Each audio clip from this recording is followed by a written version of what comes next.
Hi guys, my name is Arav.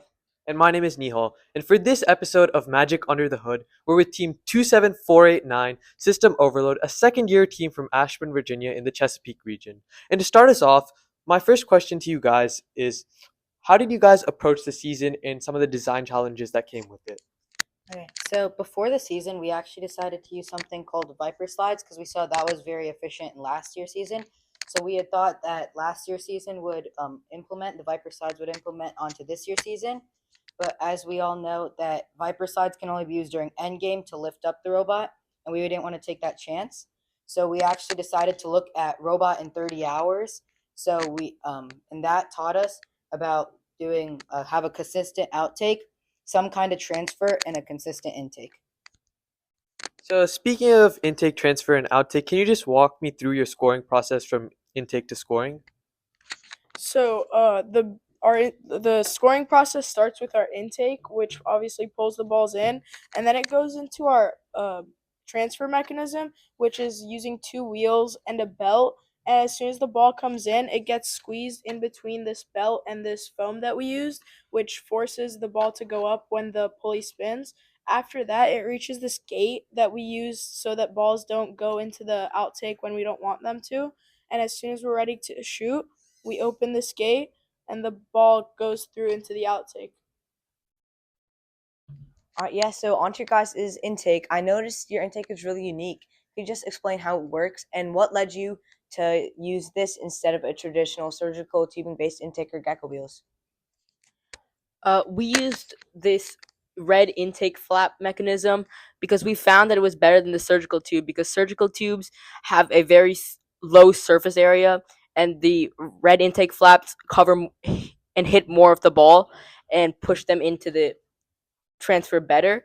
We found this was better than gecko gears because gecko gears require motors that spin fast and they're not very pliable. While on the other hand, red intake flaps are very pliable and they meld to the ball and make it come up.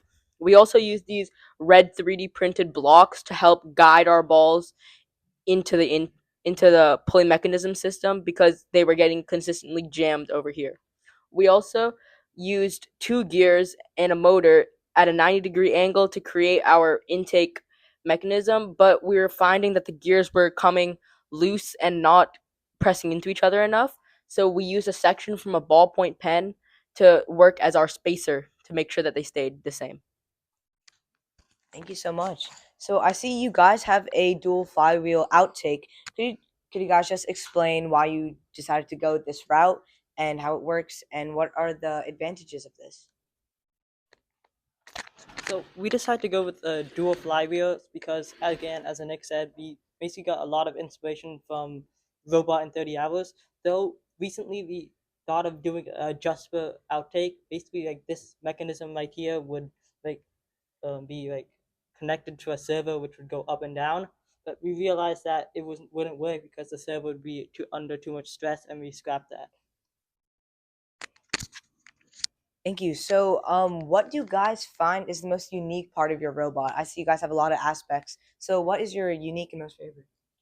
So I think one of the most unique parts of our robot is the transfer mechanism, which, as I mentioned before, uses the two wheels and the belt to pull the balls up. And we haven't really seen that many other teams doing that, so it's pretty unique. Thank you so much. Okay, so moving on to some of the more software related questions. How did you guys implement driver assist into this season to help your driver in the teleoperated period? So we wanted to be able to both shoot from close and far side.